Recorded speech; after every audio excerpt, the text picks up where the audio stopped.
It was 2010 at a camp just like this. I was a brand new youth pastor, and I wanted to take my students to a summer camp, and so I took them to Orange Beach, Alabama.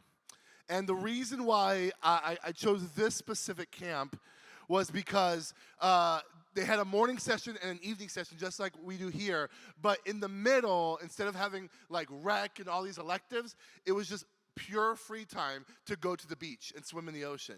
And so we were really stoked about that. So I convinced my entire youth group that first morning to wear their bathing suits to the morning session. And we were all like in our swim trunks and tank tops and sandals, and we had our towels and our sunscreen and our sunglasses. And we're in the back of the room. And the moment they dismissed, we jetted out of that auditorium and we ran to the beach, and we didn't pick a pile. We were just throwing our stuff all over the shore, just wanting to get in the water. And we got in the water, and it was so much fun. It was like 90 degrees, so it was like really hot outside, but the water was like this perfect temperature. We play that game where you put people on your shoulders, and they're like wrestling people off of each other. We do that game. So I don't know if you guys do this, but I do this thing where I pretend I'm a Spartan, and I get everyone lined up, and we're like, hold the line, as the waves are trying to push you back. I thought it was so much fun. And it was the absolute best time until I realized that eventually we were about 100 yards deep away from the shore. And then I realized that there was no one else in the water but my group. And then I started seeing a group forming at the shore. And they're waving their arms and they're shouting something, but I can't hear them because we're so far away that they're not loud enough, and the waves are crashing over us, and it's too loud for me to hear what's happening at the shore. So I'm out here with a bunch of people so deep in the ocean that we can't even touch the ground anymore. And in a moment, I told the crew, hey, we need to swim back. We got to swim back. And when I started to swim, something weird was happening. Like, I know when you look at me, you're like, he's ambiguously ethnic, right? Like, he's like Bruno Mars, The Rock. Like, I can't tell what kind of brown he is. You know what I'm saying? Like, I know when you look at me, you're like, he could be an extra in Coco, Moana, and Aladdin, and it would make sense, right? Like, I know you don't know what flavor I am. So let me tell you. I'm Cuban, all right? All right? Dale, or whatever. No, so though the mother country, my family's from Cuba, it's an island, I wouldn't say I'm like a great swimmer, but like I'm an average swimmer. But this is what was happening. As we were trying to swim, I would take like 2 feet forward, but I would get yanked 3 feet back. And it was really weird. Like, as hard as I was trying to swim towards the shore, I kept getting yanked further and further into the ocean. It was then I realized that in our hurry to get into the water, I missed these flags that were at the shore telling us, don't go in the water, it's a riptide and it's very dangerous. So I'm freaking out because I'm out here floating in the ocean with 12 students, and like everyone starts to cry. They're like worried that like we're not gonna make it back.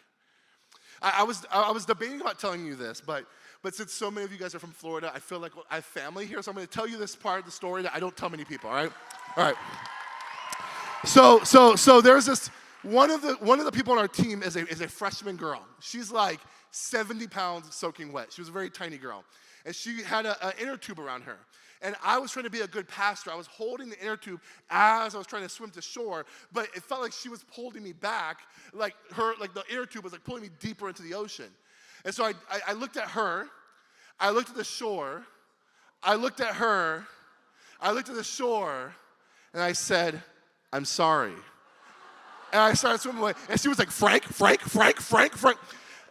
Listen, I'm the one that's gonna drown. She's in the air tube. She'll float away and she'll be fine. I'm the one at risk here, okay? But people are crying. There's now ambulances and lifeguard trucks forming at the shore, and there's about 150 people at the shore with their phones yelling World Star. I don't know what that means. And they're just shouting at us. And I'm out here thinking, this is how I'm gonna die. Like, my picture is gonna be in the news with the headline, dummy youth pastor drowned entire youth group because he couldn't look at a flag, right? Like, that is gonna be my story. This is one of the most stressful out of control, scariest moments of my life at that point. It was then I learned that when you're in a riptide, you don't swim straight to the shore. You swim parallel to the shore until you get out of the rip current, and then you can swim to shore. I learned that because one of my students was on the swimming team, and after all the students started crying and preparing for their inevitable death, he was like, oh, by the way, this is what you do. All right? So, one by one, we start making it to the shore. One by one, the girl in the inner tube made it. She was angry at me for some reason. And we get there, and everybody makes it except two girls. They didn't die. The lifeguards on a jet ski picked them up, and they had probably the most fun of all of us. All right. So my question to you is, have you ever felt like life got out of control? Like you're scared and you're panicked and you don't see how you're going to get out of this. And it's overwhelming and stressful. And if you're honest, you may have even asked the question, like, where is God? Like, what is he doing? Like the storms of life are crashing down, and it feels like God is silent. Like, it feels like God is ignoring your suffering and your pain. And like, you might even say, Frank, like I'm trying to do the right thing. Like, I'm trying to live for Jesus, and it feels like the waves of life keep crashing on me and pulling me deeper into my anxiety, deeper into my depression, deeper into my stress, and I don't know what to do. I want to do something. I want everyone here to say this phrase after me. Jesus is with me. Say it again. Jesus is with me. One more time. Jesus is with me. If you walk away with anything today, I need you to understand and believe that Jesus is with you. Because the world will make you believe that he's not, and your flesh will make you believe that even if he is with you, he doesn't care about you. But he is with you, and he does care about you. And so if you have your Bibles, open to Mark chapter 4. There's a story about Jesus that's a bit bizarre, because the disciples are caught in this storm, but the way Jesus is responding to the storm is not what you would expect. And it's unusual, and it's strange. And I'm going to start in verse 35. I'm going to be reading from the New Living Translation. If you have a different translation, you can just follow along, or you can see the verses on the screen. So Mark chapter 4, starting in verse 35. As evening came, Jesus said to his disciples, let's cross to the other side of the lake. So they took Jesus in the boat and started out, leaving the crowds behind, although other boats followed. So far, not a big deal. Like, pretty normal. Jesus wants to make some moves. He wants to travel to the other side of the lake. This shouldn't be an issue, because you should remember that the disciples, some of these disciples, are literally professional fishermen. Like, these are pros at being in this boat, being in these waters. And so these guys are not only know their way around a boat, they know their way around this giant lake, okay? Verse 37. But soon a fierce storm came up. High waves were breaking into the boat, and it began to fill with water. This lake is the Sea of Galilee. And what you should know about the Sea of Galilee is that it is over 600 feet below sea level, but it's surrounded by mountains. So when wind comes over the mountains and into the water, it creates these really crazy storms. In fact, in the original language, that phrase, fierce storm, is actually the word we get the word hurricane from. So what they felt like, what these disciples felt like they were experiencing, was like the force of a hurricane, all right? So let's see how these professional fishermen are responding to the storm, but also look at what Jesus is doing. Verse 38. Jesus was sleeping at the back of the boat with his head on a cushion. The disciples woke him up shouting, "Teacher, don't you care that we're going to drown?" I love a good nap. I love a good nap, especially when, like peak napping is when I'm in a car, passenger seat, back seat, it's dark and it's raining and the hum of the engine. Put a blanket, bro. I'm knocked out. Like, it's good snoozing time. But Jesus is not just napping. He has his head on a cushion, all right? Jesus is locked in for that REM cycle, all right? He is deep snoozing in a hurricane, all right? The other thing, I don't know about you, but if I'm sleeping, don't wake me up because we will fight, all right? Like, I'm not a violent person, but when you wake me up, my flight and fight mode is activated and all the flights are canceled, all right?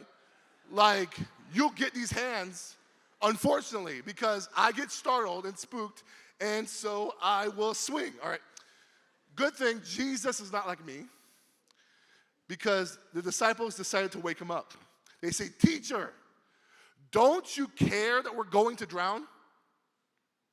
This is a side note, but like, one reason why I trust the reliability of the Bible is that all the major characters are like very imperfect people. Like, the Bible is not shy of showing you how sometimes these people can make some poor decisions and say some dumb things. It is one thing to be like, "Jesus, can you wake up? Like, I'm sorry to bother you, but like, this is scary. Like, water's coming in the boat, we're soaked, we think we're gonna drown, could you help us?" That'd be one thing. But no, they immediately accuse him of not caring. They say, "You don't care that we're going to die." And like, the reason why that response is so funny to me is because this is like by year 2 of their ministry. Like, these people, these disciples have seen Jesus do all kinds of miracles, like crazy miracles that can only be done by God. They should trust him by now, but they are asking if Jesus is indifferent towards their situation, towards the storm. But here's the thing. I think the response of the disciples is actually showing us that this storm is actually very terrifying.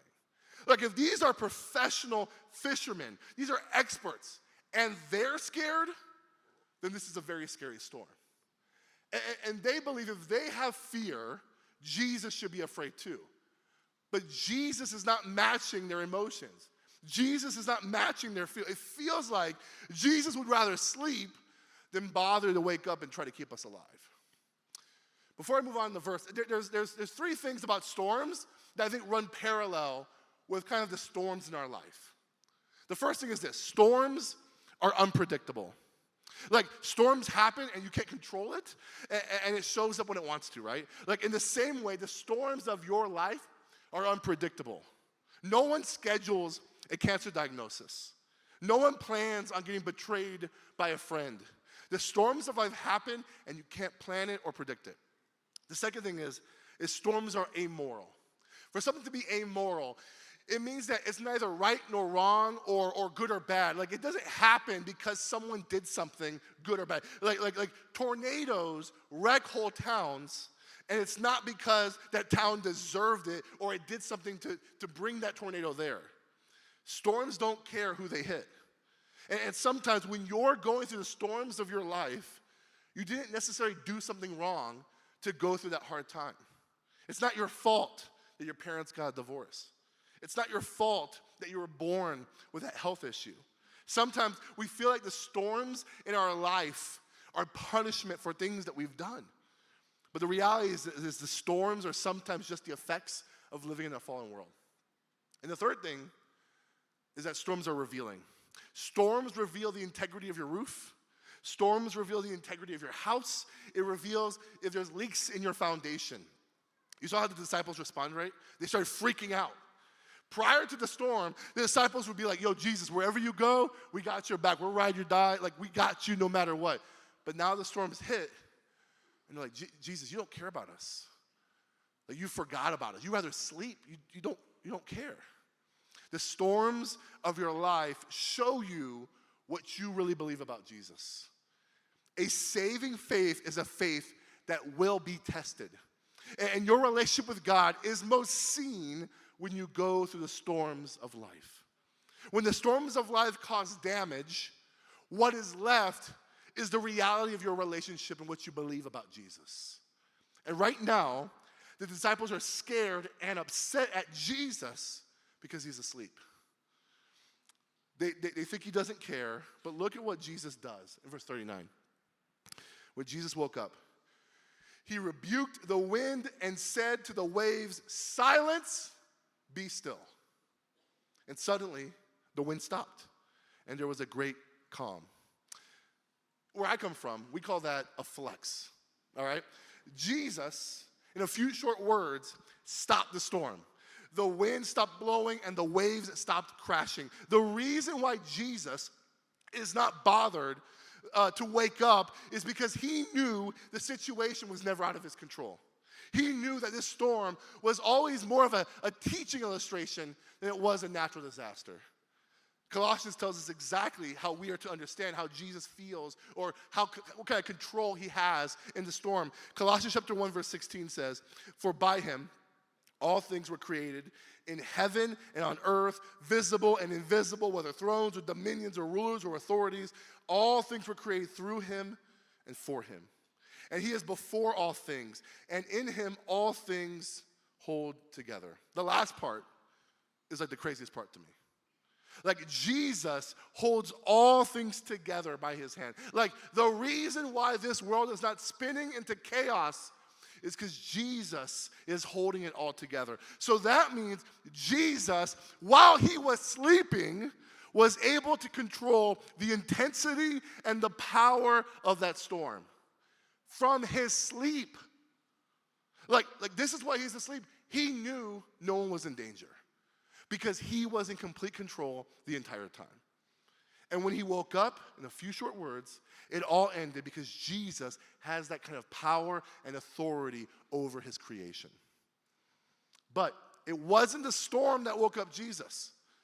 It was the disciples accusing him of not caring that woke him up. Look at what Jesus says to the disciples, verse 40. Then he asked them, "Why are you afraid? Do you still have no faith?" The disciples were absolutely terrified. Who is this man? They asked each other. Even the wind and waves obey him. Jesus asked the question, why are you afraid? And to be fair, there was a hurricane, right? Like the boat was filling with water. The wind was strong and loud. They were soaked. They were panicking. And Jesus has the audacity to sleep on a cushion and then wake up and said, "Why are you afraid?" For the disciples, they thought they were going to die, but they didn't realize that the power that Jesus had. The fact that Jesus was with them meant that the storm was never going to hurt them. The disciples didn't get defensive, though. Like when Jesus checked them, they weren't trying to defend themselves and explain themselves. They had more fear about Jesus because Jesus has the power over the wind and the waves. Fear is a funny word. Fear can mean that you're afraid of something, and for some of us, there's things that we're afraid of that we shouldn't be afraid of. But fear ultimately means respect or reverence. So I respect sharks. That's why I don't swim with them. I respect gravity. That's why I don't skydive. And I respect my knees, and that's why I didn't play dodgeball with you guys, right? This translation says terrified, but your Bible might say fear. And what they were experiencing was reverence that the Jesus that was with them had the power to control the weather. They had a respect for the power and authority Jesus had. The disciples had more fear of Jesus now instead of the storm. A better way to understand it is that they had more respect for Jesus' power and authority than the power and the might that the storm had. But the storm is not what woke up Jesus. It was the fact that the disciples accused him of not caring. And isn't that us? We come to this camp, we go to youth group, we come up to the front, we sing these songs, and we say we love Jesus, and we get hyped, and we buy the shirts, and we do all the things that are right, but then when we go through hard times, it's we forget all that happens. And we start saying, "Jesus, where were you? Because I sang a song about you. I went to camp, I went to the mission trip, I go to church, but now I'm struggling. Jesus, where are you right now?" It feels like you're ignoring me. It feels like you're sleeping right now while I'm struggling. And I know for some of you today right now, the reason why you're here is because there's a storm at home, and for just 1 week, you have a moment of peace away from that storm. And you're not looking forward to Friday. because you know that you have to go back to that storm. And maybe this week, as you talk about the burdens that you carry, the things that are going on in this life, maybe you had storms in your life that you've been suppressing and you've been ignoring, and this week has been forcing you to think about all the storms of your life that you're going to, and it's making you ask the question, like, where is Jesus? Wherever you are, I want to tell you that Jesus cares about you. Jesus cares about the storm you're in right now. He's not indifferent. He's not ignoring you. You're not so bad that he puts you way off on his list of priority because he cares about you. I'm going to prove it to you. This is an actual question I want you to answer. Someone answer for me. Ready? Where was Jesus when the storm came in the story? He was in the boat. He was in the boat. Jesus could have teleported to the other side of the lake. We know Jesus can walk on water. We know he can do things, but he was in the boat. And so if he's in the boat, he's not on the shore. He's in the boat with the disciples in the storm. If he's in the boat, then the boat was never going to go down. There is no alternative ending to the Gospel of Mark. When we get to chapter 4, and it says, Jesus, the Son of Man, who came in the world to die for the people's sin, drowned in the bottom of the Sea of Galilee. And that's not a thing. Jesus says, no one can take my life, only I can lay it down. And if that Jesus is in the boat with them, they were never at risk of being harmed. Whenever I fly and there's turbulence, I look at the flight attendant. Because everyone else is like, oh my gosh, we're going to die. They're calling their family, they're scared. I'm looking at the flight attendant. Because if they're living as business as usual, I'm going to be living as business as usual. If the flight attendant's not freaking out, I'm not going to freak out. And so in the middle of my storms, if Jesus is with me, and he is the anchor of my soul, if I keep my eyes on him, if it doesn't bother Jesus to startle him or make him afraid, then I'm going to be okay. Jesus is in the boat with you. Number 2, if Jesus is in the boat, that means that anything we might be going through that's hard, he understands our pain. Jesus is not a distant God who's looking at you like a bunch of ants, who doesn't care about your life or what you're going through. When you tell God that this hurts, Jesus says, I know. Like Hebrews tells us, the book of Hebrews, that he can sympathize with our pain because Jesus was fully human. Jesus knows your pain. He knows what suffering feels like. He knows what it means to be betrayed by a friend. He knows what it's like to have a loved one that passes away. He knows grief. He knows what it means for a loved one to die. He understands it all. And if Jesus is in the boat with you, when you say this hurts, he understands it. He understands your pain. And the third thing, and lastly, we know that Jesus cares because the reason why he even entered into our world in the first place is to defeat the storm that we were all living in right now. You see, God created everything, and it was good. In the beginning, when he created you and me, he created the world, he created the mountains, he created the animals, he created the moon and the stars, and he said every single one is good. But when he created you, no, that wasn't good. He said that was very good. Because you and I are created in his image. When God said, I'm going to create humans, God was flexing because he wanted the whole universe, he wanted the angels, that when they see you, they see a little bit of God in you. And so we were created to be in his image. More than that, we were created to have a relationship with him.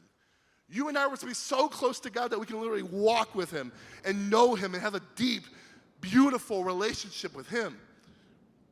His desire for us is that you and I would all live together in perfect peace, perfect harmony, perfect love, enjoying God forever. But that changed when sin entered the world. Sin is the storm that you and I are all swept up in. Sin is the breaking of God's law. Sin is the breaking of everything good that God created. Sin is when you purposefully choose to do something that you know God doesn't want you to do. Sin is also when you unintentionally do something that God doesn't want you to do. Sin is also when you don't do something that God is calling you to do. We sin with our words. We sin with our thoughts. We sin with our actions. Our motives are stained with sin. There are things you don't want to do, and you don't know why you keep doing them, because that is sin. And what's even worse about sin is that what came with sin was brokenness and death.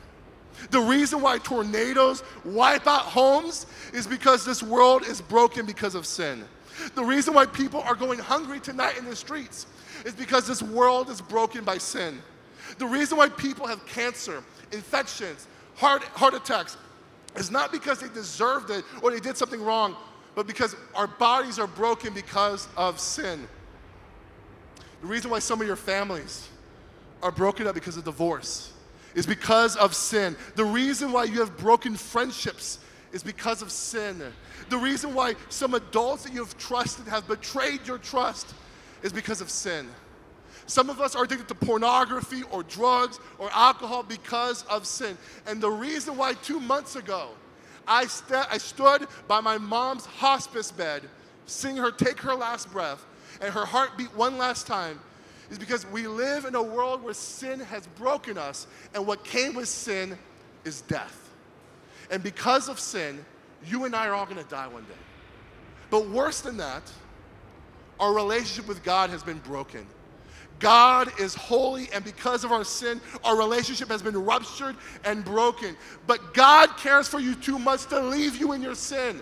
So he enters into our storm. Jesus took on sin. Jesus was falsely arrested because of sin. Jesus was betrayed by his friends because of sin. Jesus was beaten and cursed at. They drove nails in his hands and his feet and a crown of thorns in his head, and they stabbed him in the side because of sin. My sin and your sin nailed him to the cross. And it was because of that sin that Jesus, beaten, bloody, struggling to breathe, in agony and pain on the cross, with his final breath, he says, "It is finished."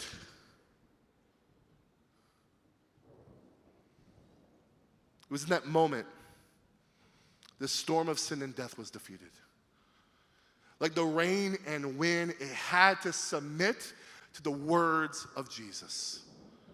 Jesus won on the cross and paid the price that you couldn't, so that our relationship with God could be restored. Jesus defeating the storm of sin and death means that he has made a way for us to have a relationship with God again, because Jesus is with you. The tomb is empty. And the reason why the tomb is empty is because Jesus is alive. And if he's alive, he's with you.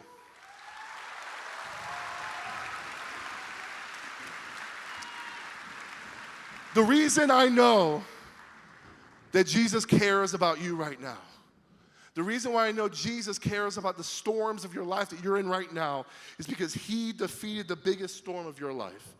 Jesus cares about you in the midst of the storm. The good news about Jesus being with you is not that he yanks you out of the storm, is that he's with you in the storm. And if Jesus is with you, you're going to be all right. So if you have been walking with Jesus for a while,